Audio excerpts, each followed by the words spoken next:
Hello, boys and girls. I'm Dr. Brenda Mitchell. I am so excited to share a story that I wrote. And actually, this is a story about a little boy whose name is Anthony and another little boy, his brother, named Evan. So let's start on this story. It's called Anthony's Adventures, Already a Winner. And this is Anthony on the front of the page of the book.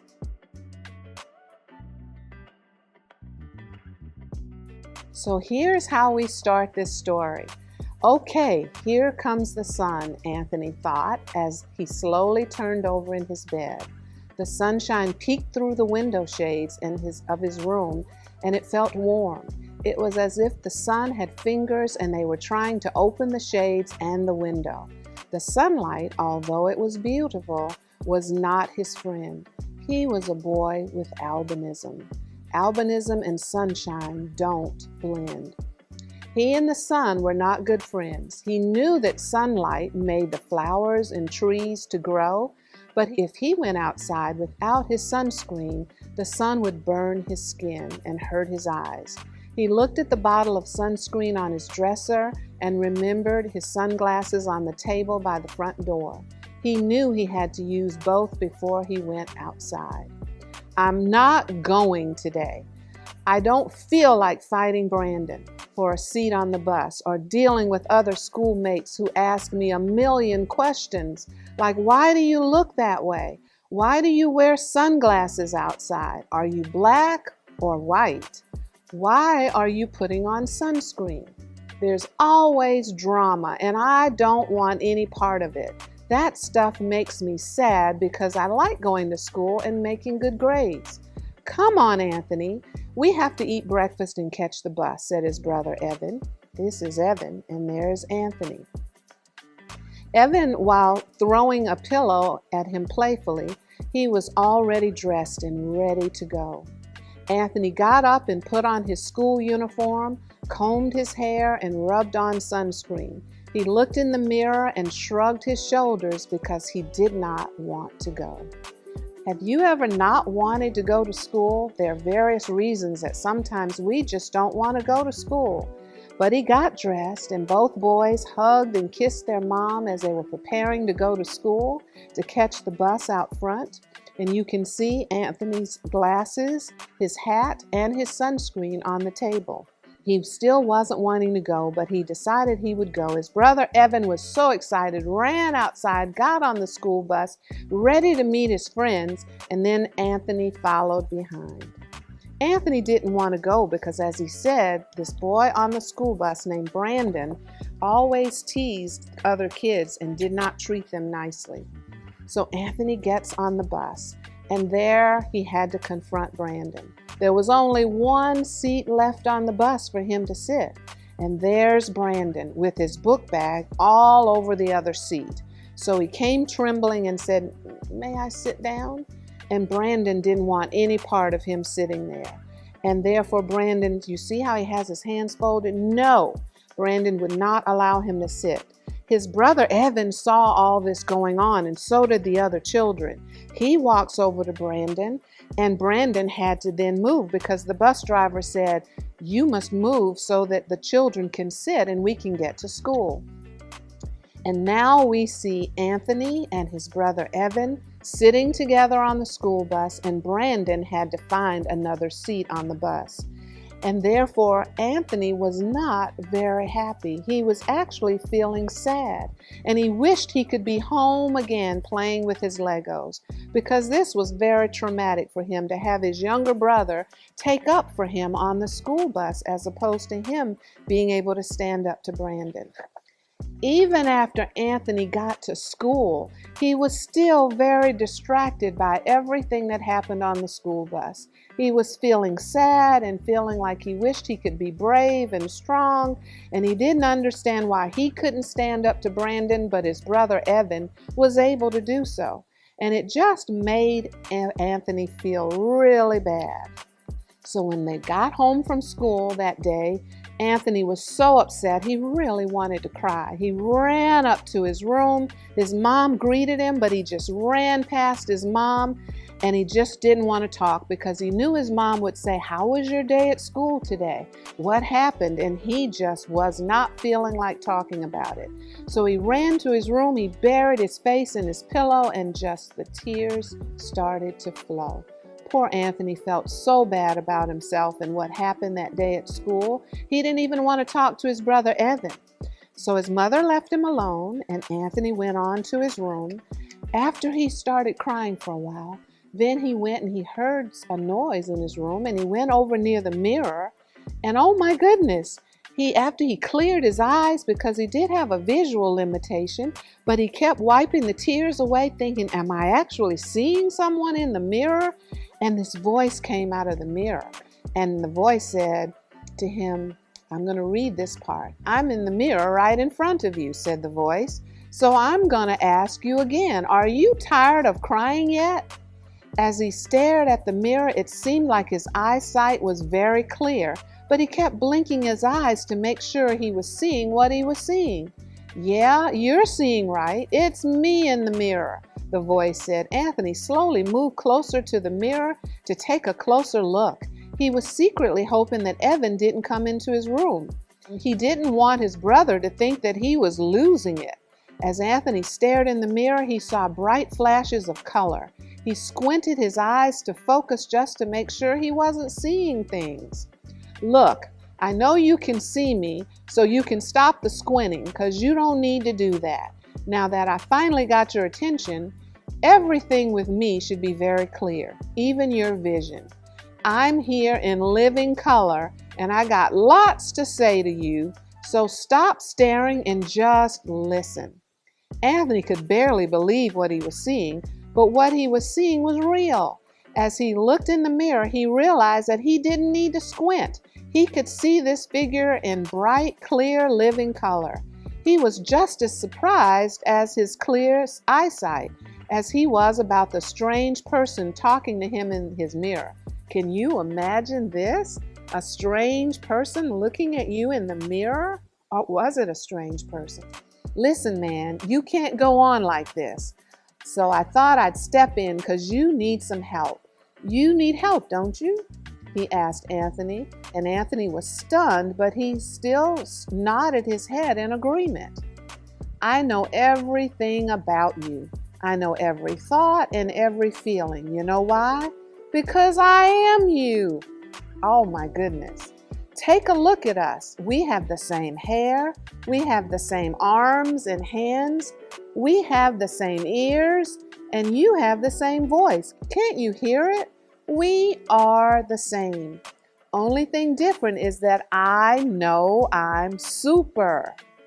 You still got work to do, Super Anthony laughed. His name was Super Anthony. This is Super Anthony in the mirror, and this is Anthony talking to him. There's something I need you to do. Come closer and take a good long look at me, Super Anthony said. As Anthony gazed into the mirror, all he could see was that person wearing a bright t-shirt with a bottle of sunscreen on his chest. He was wearing a cap like the ones that he liked to wear. And the strangest thing he noticed was this. Super Anthony was wearing a cape. Look at that, boys and girls. Look at the cape he's wearing. It's beautiful, isn't it? But who are you? How do you know me? How do you know what I need? Are you real? How did you get inside my mirror? Anthony asked nervously. He had so many questions, and it seemed that they all came out all at once. Stop asking so many questions. I'm going to answer all of them, but first things first. Let me introduce myself. My name is, now don't forget this, Super Anthony. Man, I am really super. And do you know why? Because I got the answer to your problems. I don't understand. Why are you? Anthony said as he continued blinking. He was still in a state of shock because he could actually see and hear this person clearly. Look at that. Wouldn't you be in shock if you looked in the mirror and you saw a figure that looked just like you, but they were wearing a super cape? Oh my goodness. Let's see what happens next. Just look, listen, and don't talk. I know this may be a little hard for you, but we don't have much time before Evan comes up here," interrupted Super Anthony. Anthony stood frozen for a moment. What's up with this guy? He's more lame than I am. He's wearing a cape, Anthony thought. He realized that what he was seeing was real, and this person in the mirror looked familiar and even knew Evan. Oh my goodness. So you think I'm lame, huh? Well, take a look. Who's wearing the cape, me or you? Besides, who's scared of Brandon, me or you? What? How do you know about Brandon? How do you know what I'm thinking? Asked Anthony. Anthony wasn't sure if he liked this cape-wearing smart guy, but he did have a point.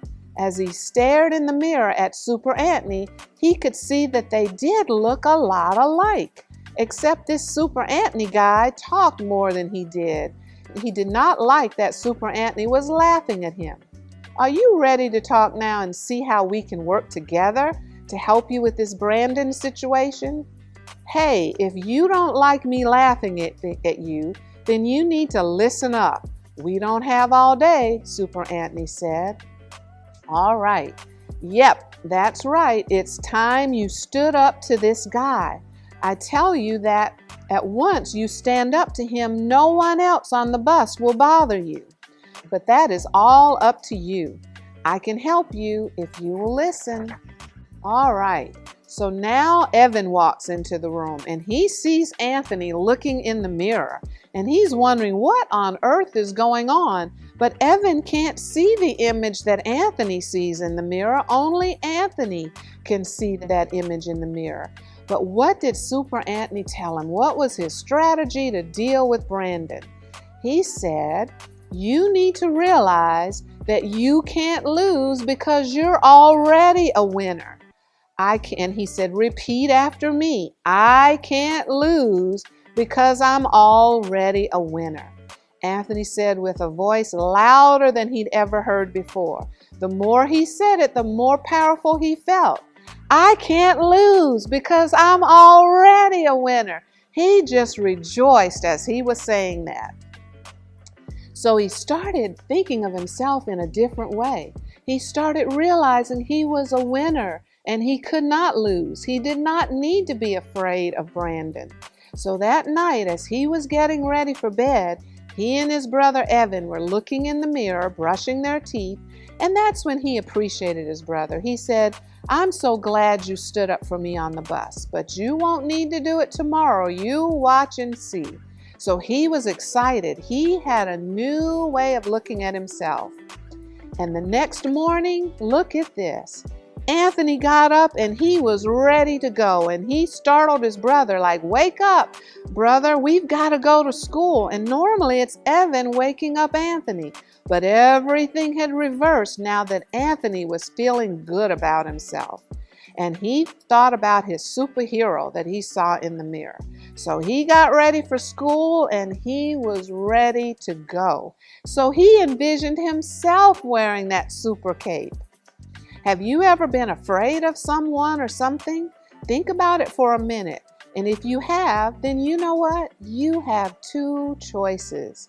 Can you name them? Let's see if Anthony makes the right choice and listens to me and stands up to Brandon. So what was Anthony to remember? I can't lose because I'm already a winner. So he was so excited as he got ready to get on the school bus that next day. He got on the bus, and when he got on, what did he have to confront? There was Brandon again. All the seats were taken, and he's looking at Brandon, and he said his brother was about to come in there and help him out. He put his hand up. No, brother, I've got this. And he says, Brandon, move over. I need to sit down. And Brandon then was intimidated by Anthony. All the kids were looking because they'd never heard Anthony speak that boldly and that strongly before. And therefore Brandon trembled a little bit and he moved over. And look at what happened next. There's Brandon sitting there, and there's Anthony sitting there. Anthony has a smile on his face because he stood up for himself. Brandon wouldn't look at him and looked out the window, but that's okay. He'll come along. And Anthony thought to himself, I'm super. I can't lose because what? I'm already a winner. And all the other children were amazed at Anthony as well. So when Anthony got home from school that day, he ran up to his room, but he was excited. And he looked in the mirror, and the light bulb really went off in his thinking that, wow, this way of looking at myself is so much better than me being afraid all the time. And therefore, he was really proud of himself. So we all need to look in the mirror and look deeply in the mirror and see who we are. Because you know what? In the Bible, it tells us in Psalms 139 that we were beautifully and wonderfully made in the image that God created us for. So He has a plan and a purpose for us, and we need to always look in that mirror and rejoice. I'm made just like God wanted me to be made. There was no mistake about who I am. And Anthony really finally realized that. So boys and girls, I want to show you something. All right, so boys and girls, just like the light bulb went off in Super Anthony's mind to know that he was super, I'm super. And I'm so glad that I'm super because I'm just the way God created me to be. And so are you. So celebrate who you are, how unique you are. We're all different, and that's great. God made us that way, and we are unique and specially designed to do the things that God has us to do. So I encourage you to look at the questions in the back of the book and think about, how are you different? What can you do to celebrate your differences and share with others? Thank you for listening to my book, Anthony's Adventures, Already a Winner.